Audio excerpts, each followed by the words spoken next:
YN POV. The math is not mathing. The ink on our marriage certificate isn't even dry, and I'm already staring at my replacement. I'm on the deck of my husband's dark luxury yacht, Jungkook's $200 million mega yacht anchored off the coast of Monaco. The Mediterranean sun is aggressive, the water is a perfect crystal blue, and my husband of exactly 48 hours is acting like I'm a piece of luggage he forgot to check. Actually, it's worse. Because while he's ignoring me, he's very much paying attention to the woman standing next to him. "The Wi-Fi in the main cabin is fully encrypted, Mr. John," she says, tucking a strand of hair behind her ear with a look that says, "I know I'm the main character." She's wearing a silk slip dress that costs more than my car. "I've set up your mobile office. Your 4:00 p.m. is ready." "Good. Cancel the afternoon brief, Nara. I need to review the merger files," Jungkook says. His voice is deep, flat, and colder than an iced Americano. He finally turns to me. He's wearing a black button-down, sleeves rolled up to show off his tattoos, looking like a literal fever dream. Too bad his personality is a nightmare. "Nara is staying in the suite across from ours," he says, sliding his hands into his pockets. "She handles my work life. Don't interfere with her work."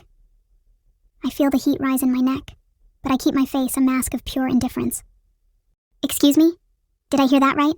We're on our honeymoon, Jungkook, nor on a business." "It's a business trip, YN," he says, stepping into my personal space. His scent, sandalwood and expensive trouble, hits me hard, but his eyes are ice. "We signed a contract to merge our family's companies. Don't pretend this is a romance. You have free access to my black card. Go shopping, sunbathe, do whatever you want. Just stay out of my way." "Oh, so I'm the quiet, obedient wife now? Is that the you want?" I tilt my head, giving him a sharp smile. "Funny, I don't remember that being in the fine print." He turns and walks into the yacht's interior, ignoring my question, Nara trailing right behind him like a loyal, perfectly manicured puppy. She throws a sickly sweet smile over her shoulder at me before the glass doors slide shut. My phone buzzes. I pull it out, my fingers trembling slightly with rage. "Eunwoo, tell me you're sipping champagne in a bikini right now, and your husband worshipping you." "YN, he brought his secretary. She's literally living on the yacht with us." "Eunwoo." "What?" "Throw her overboard. I know a guy who can make it look like an accident." YN, tempting. But I have a better idea. I lock my phone, a slow, dangerous realization settling into my chest.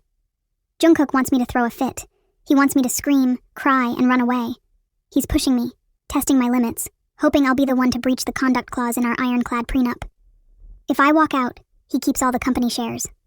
"Oh, honey," I think, a smirk tugging at my lips. "You really underestimated me. I'm not going to cry over a man who treats me like a nuisance. If he wants to play cold, I'll freeze him alive. If he wants a mind game, I'm going to scramble his brain until he forgets his own name." I turn on my heel and head straight for the master suite. It's time to get ready for dinner. Jungkook POV. I'm staring at my laptop, but I haven't read a single sentence in 20 minutes. "She's been in her room for 3 hours, Nara says from the sofa. She's tapping a pen against her lip. "Do you think she's calling her lawyers? If she files for separation based on emotional neglect, the shares revert to you immediately." "She's a spoiled princess," I mutter, rubbing the tension in my jaw. "She's probably crying to her father. Just keep pushing. We dock in Monaco tonight for dinner at Le Louis 15. I made sure Julian is on the guest list." Nara smirks. "The playboy? You really want to throw her to the wolves like that?" "If she flirts with him, or better, if she leaves with him, the marriage is voided by tomorrow morning," I say, my voice sounding harsher than I intended. "I get my freedom.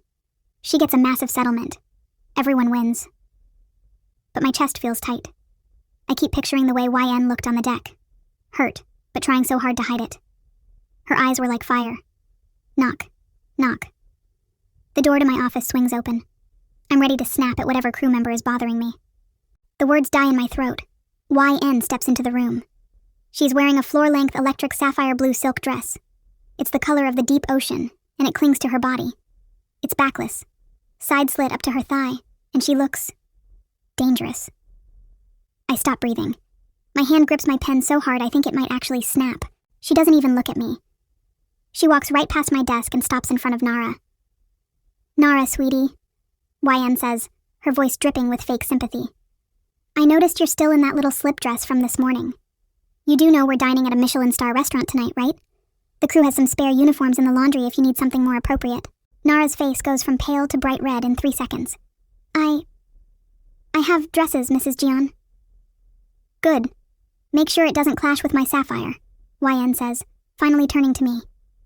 Her eyes lock onto mine, and the air in the room suddenly feels non-existent. She leans over my desk, her perfume, something floral and expensive, filling my head until I can't think. I'm taking the tender boat to the port early, she tells me, her voice a low, teasing hum. I have a few acquaintances in Monaco I'd like to catch up with. Try not to be late, husband. It would be such a shame if I had to start the night without you.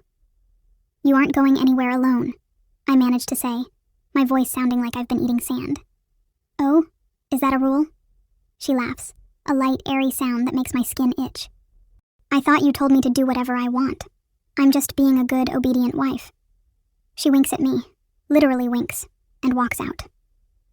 The way that blue silk moves against her hips should be illegal. Nara scoffs, trying to regain her composure. Wow, she's really trying to get a reaction. Don't worry, Mr. John. Julian will tear her apart tonight. I don't answer. I'm too busy staring at the door.